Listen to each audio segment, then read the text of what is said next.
I'm here today in St. Tammany Parish, not far from Covington, Louisiana, and the Piney Woods, and I'm close to the banks of the Bogafly River. It was here about 100 years ago, or a little over 100 years ago, that Benedictine monks established an abbey and a college. So today we're going to be exploring St. Joseph Abbey, Seminary and College on today's episode of Roots of Faith.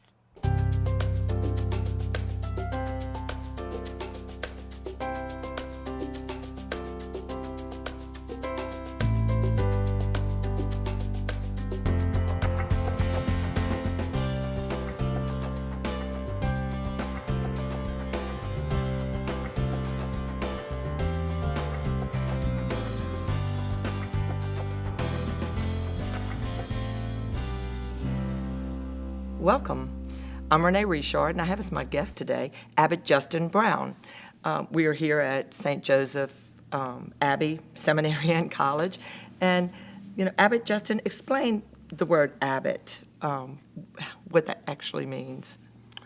Yes, I often get asked, what's an abbot? And I simply say abbot comes from the Aramaic word Abba, which we all know from the Gospels, as Jesus called God the Father, Abba, which means father. And so basically I'm the father, or the spiritual father, the spiritual leader of the Abbey here at St. Joseph's. And this is a Benedictine Abbey, and it's the Benedictine order. And your roots go back here over 100 years, and even before, the Benedictines came at the request of Archbishop Jansen's in the late 1890s, somewhere in there, to come to open a seminary in Louisiana, because here we had no native-born priests. We were considered a missionary territory even then, and so they came from other countries. And he was a big advocate for starting a seminary and providing native-born priests. And so y'all were in, I'm going to probably screw up the name, Meinrad.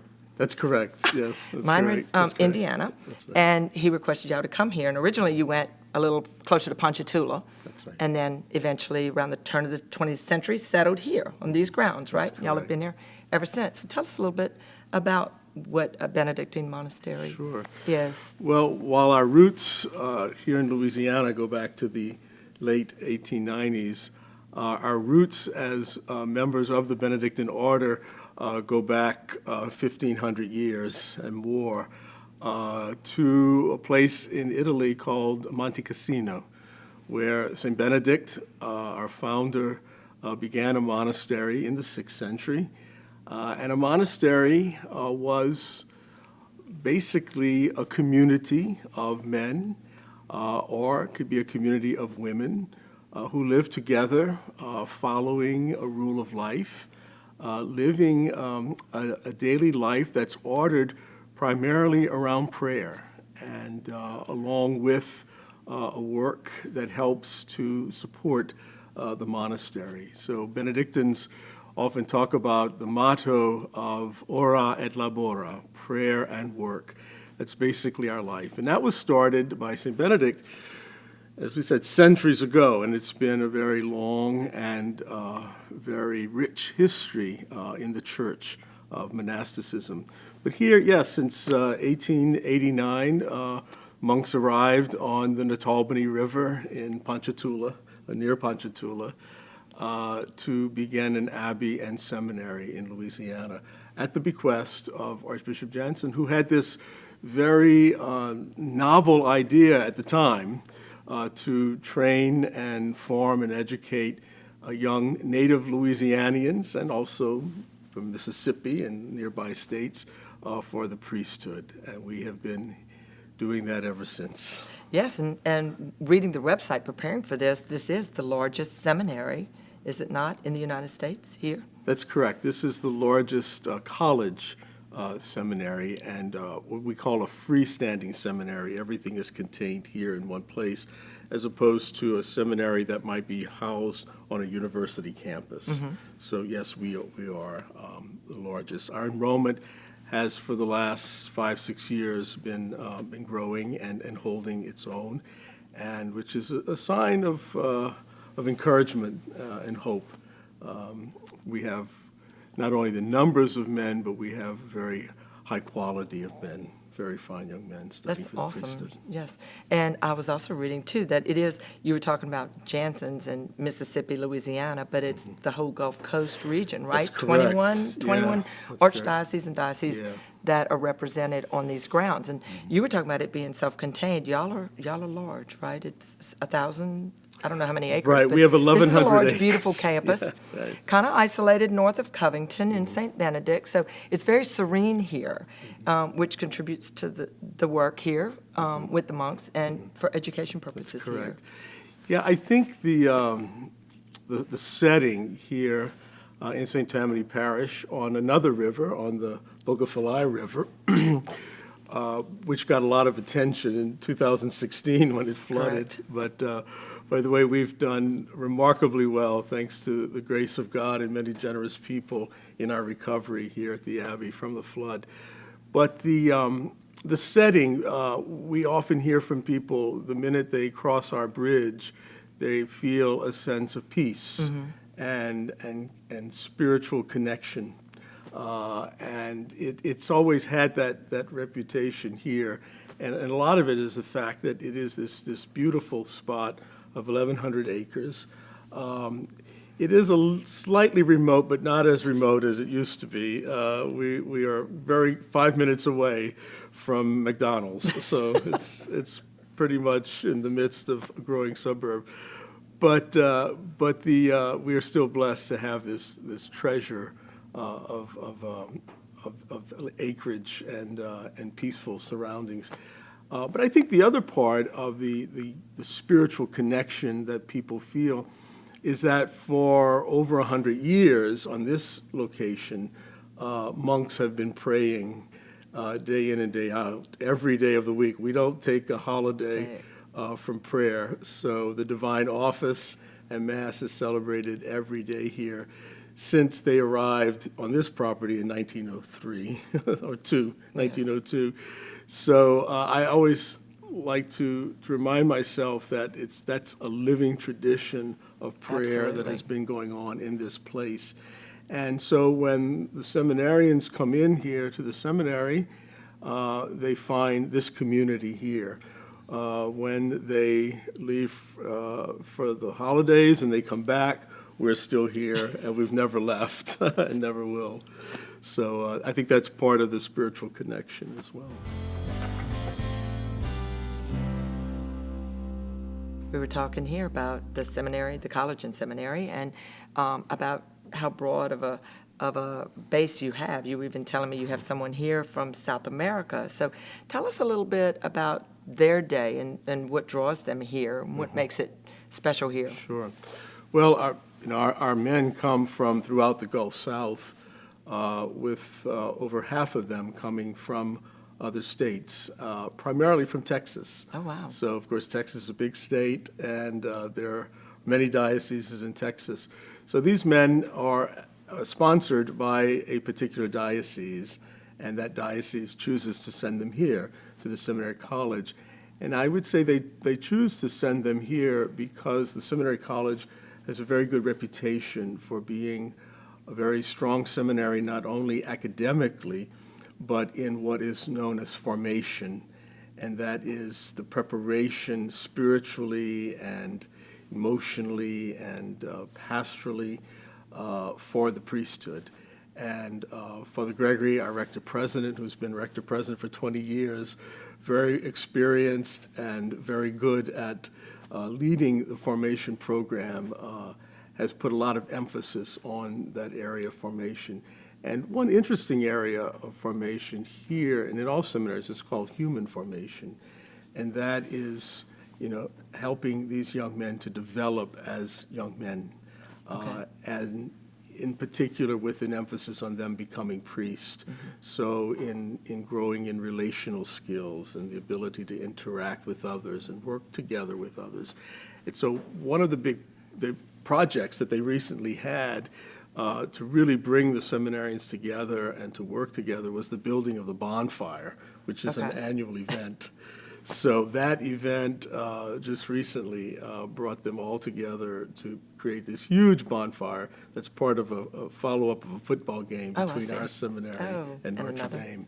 So that's an important part of the program, but the daily program is similar in ways to the monks. They pray several times a day, they have daily mass, they have classes, and they have time to study and to pray and to reflect. That's extremely important for their time here. And just to mention, we are in the new library. When we're talking about them That's praying, correct. Yes. we are on the third floor because y'all have, what, 15 feet of water? There was a lot of water on these grounds during the 2016 Two and a half flood. feet. Now, our library did flood the bottom floor, but it was in the process of being replaced by this building that we're in. But yes, this library provides the 21st century approach to libraries, but also this space in which they can study in groups or also individually.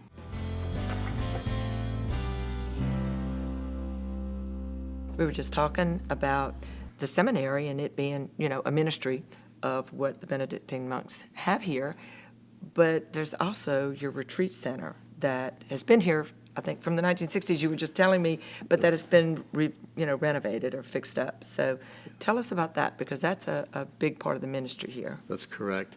In the late 1960s, the Abbey, through the help of its retreat league, because we were having retreats prior to that in the summertime in the seminary buildings when they weren't here in the dorms. So we had a retreat league going, and they raised money to build, along with the monks, to build a retreat center, which then would also allow us to also host women's retreat groups as well.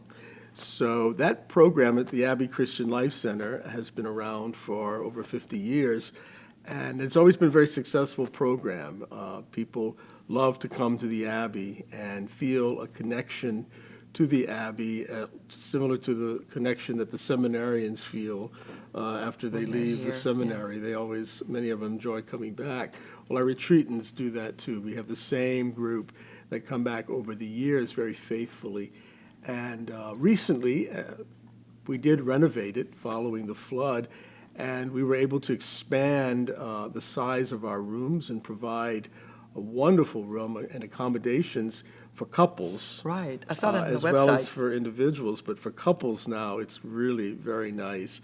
And we do host couples retreats as well as men's retreats and women's retreats that are part of our Abbey League retreats. But we also have a wonderful relationship with the Willwoods community from New Orleans, and they sponsor married couples retreats throughout the year here at our retreat center, which are very well attended and provide a wonderful opportunity for couples and bring in a lot of younger couples for these Yes, and retreats. I didn't know about that. My husband and I love retreats. And so when I was preparing for this and I went to the website, it's all on the website. And we can put that web address Yes, on there please, yeah. because you offer a wide variety of different types. And yes, I can't wait. I can't wait Yes, to and come we have to people experience from, that. we do have people from the Diocese of Baton Rouge who have been part of our Uh-huh. league for a number of years, but we're very happy and want to get the word out to others that we're here, and it's just a wonderful facility, and we have a good program with the monks, and also we have these other programs such as the Willwoods retreats, which are open to everyone, every married couple. That's great.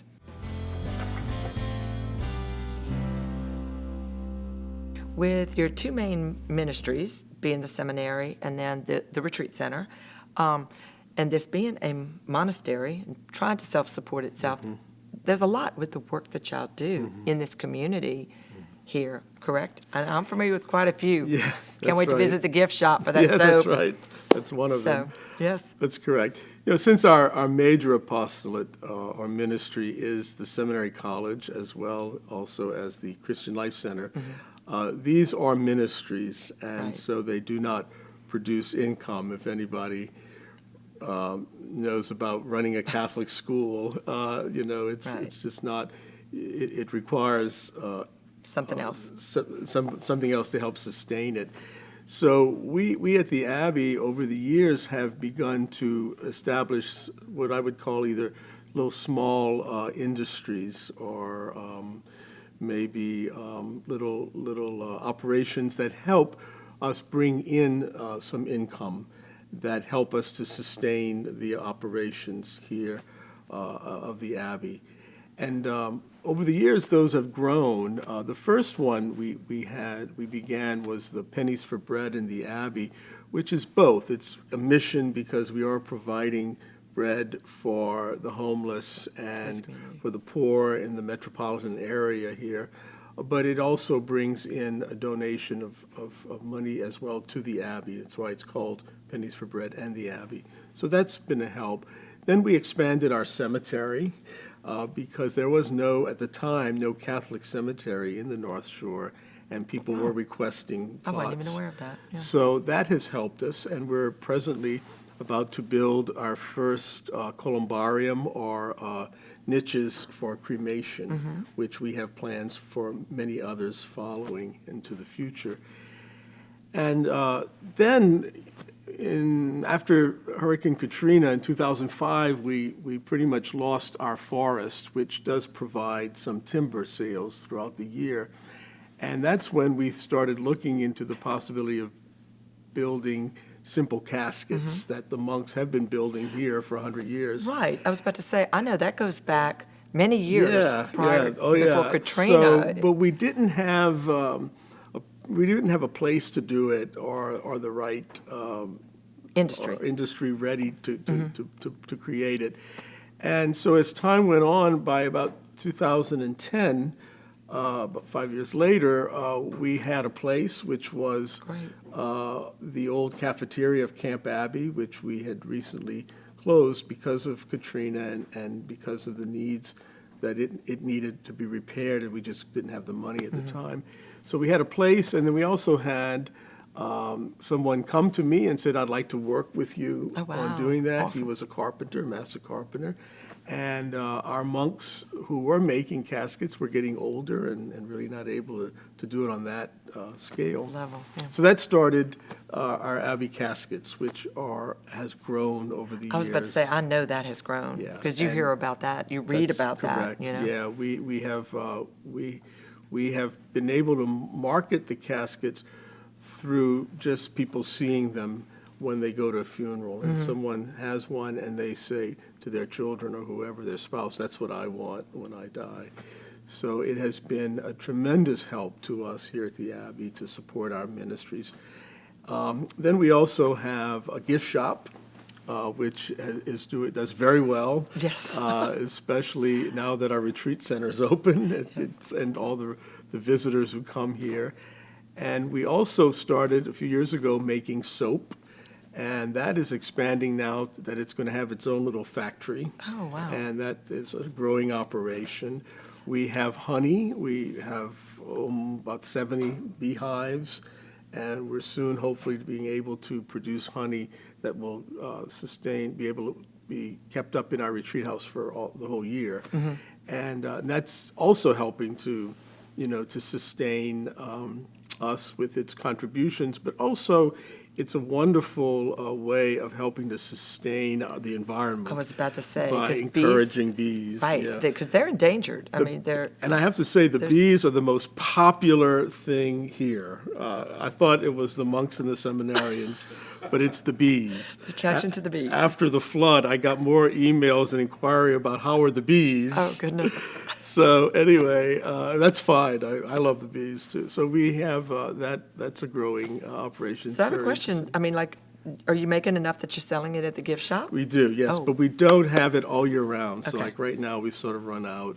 But hopefully, in about a year or so, we will be able to produce it all year. And y'all are growing towards that, right? That's to where you correct. do have it year-round? That's correct. And we are in It's the a new process of endeavor. maybe starting, through our gift shop only, a little candle business. But we've had some difficulty with some equipment, so we haven't really been able to produce those yet. I have to say, though, we could not do any of these little industries, cottage industries, without the generous help of volunteers from the community, because we have a limited number of monks here, Right. and it requires a lot of people. And it's the volunteers, I have to say, the generosity. And Deacon Mark tells me at the Abbey Caskets Woodworks, he has a waiting list of some men who want to volunteer. Oh, wow, We just that's don't have great. the space yet. Yeah, to for do 'em. that. That's right. That's amazing. Yes, I know our archives, we rely heavily on our volunteers yes. to help us get done what we Yeah. need to get done in ours. And that's a So, wonderful thing, because there we share our Benedictine mission and spirituality with people. And for example, the woodworkers all stop at 11:15 and attend daily mass with us. So it's also a spiritual time for them as well. That's awesome.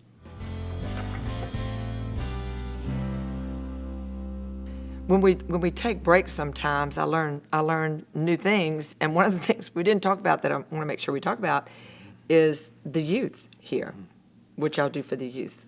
That's right. One of the great events we have here at the Abbey Seminary, which is now over 20 years old, is Abbey Youth Festival. And I'm sure a number of the listeners have heard of it. Many young people from the Diocese of Baton Rouge attend. But it's held here on the grounds of the Abbey Seminary. It's sponsored by the seminary and run by the seminarians. Oh, wow. They do have somebody who oversees them, but they do the work, the bulk of the work, and they're very much a part of, I think, the success of this youth festival. It's so unique, but it draws thousands of young people here. And again, for us as a monastery, I see it as an extension of hospitality, which St. Benedict in the rule makes a very important part of the rule, is that the monks are to welcome all guests, all people as Christ. And so the monastery is supposed to be a welcoming place, especially for pilgrims and those who are seeking faith. And that's what these young people are coming for. They are pilgrims, they are seeking faith. So it's a perfect place to host this youth festival here at the On that Abbey. same thought, I have read about this many times in our commentator and seen pictures of this. Yeah. Now you're talking about it. Yeah. But when you say that about welcoming, y'all do welcome people. People can come here and come to Mass. That's correct, with y'all yes. and come to the grounds. Just have to let y'all know. Well, we have, when they wanna come, huh? anyone can come. We have daily Mass Monday through Saturday at 11:15, and Sunday Mass is at 11, and everyone is welcome to attend. The gift shop is always opened after Mass.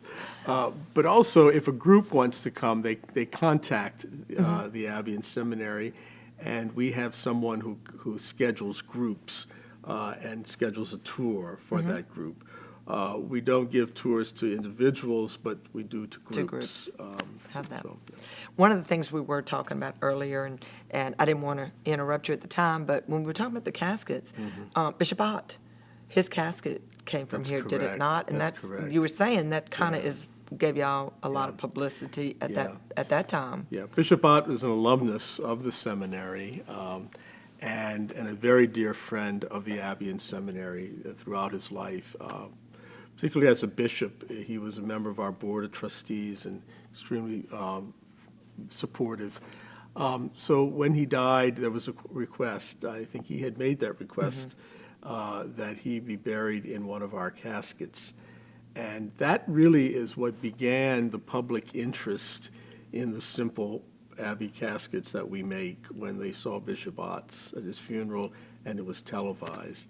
And then a couple of years later, Bishop Warren Boudreaux in Houma Thibodeau Thibodeau. died and also had one. So that also gave a lot of attention to Abbey caskets, and that's why people started calling us and really put the idea in our heads, this is something we should do. We really need to be doing, right. correct. And the church that's here is beautiful. Another point, and I know this is in the gift shop also, the art of, we've done, our archives and Roots of Faith has done a show on the church and the art of a Benedictine Miss DeWitt. That's correct. Dom DeWitt. But y'all also offer his artwork, I believe, in the gift shop as well, or We not his have, artwork, but right, I I mean think we copies might have a of his couple of artwork little and posters, and things we like that, have and a book called about Living him in as well. Salvation. Yeah. But- Might mention, there is a documentary out that was made by a local independent filmmaker here in Wow. St. Tammany Parish, and it's called The Hand of the Master, and it was also aired and shown at Sacred Heart Church in Baton Rouge a couple of Yes, weeks ago. because we have So, artwork of his and there. last night, I think it was showed on the New Orleans PBS station. Oh, I've got to look that up and find it. The Hand of the Master, it's called. And David Warren, a young man, did Mm-hmm. a fabulous job on it. Interviewed a lady from Baton Rouge whose family, parents or grandparents were very close friends of Dom DeWitt's and parishioners of Sacred Heart Church. That's amazing. So tell us a little bit about your congregation that lives here. And Okay. Our community of monks here, we are 30 monks, ages range from 88 to 23, and we everyone is active still. Even That's awesome. our elders Yeah. continue to help out celebrating Mass in some local convents and chaplaincies. Also helping with the phone and confessions. And we have 5 young men, we call them in formation. 2 of them are in temporary vows, 3 are novices. And some of them will be studying eventually for the priesthood. Others have felt their vocation is to be a brother here in the monastery, because some of us are priests and some of us are brothers, Okay. but we're all monks and all dressed the same. So, but it's very hopeful that we have these young men, and we have a couple of other inquiries into our life.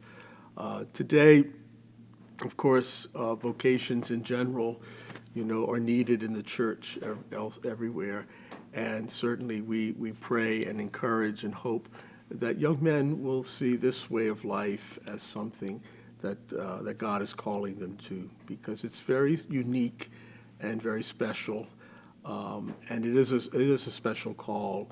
But I always tell people that for myself, I could not have been any happier in anything else in the world that I could do. And the older I get, I feel more blessed that God called me to the monastic life, because we are here as a community, and we have this wonderful prayer life, daily prayer life, and liturgical life, but we're also able to minister as well in the church. So it's kind of, we have both, best of both the worlds. contemplative life, but we also, in the prayer life, but we also have the opportunity to minister to people. So, well, Justin, Abbot Justin, thank you so much for being my guest You're today. welcome. You're And welcome. it's just such a learning experience, Thank and you. this is a beautiful place that, you should come and visit. So again, thank you, and join us again on Roots of Faith.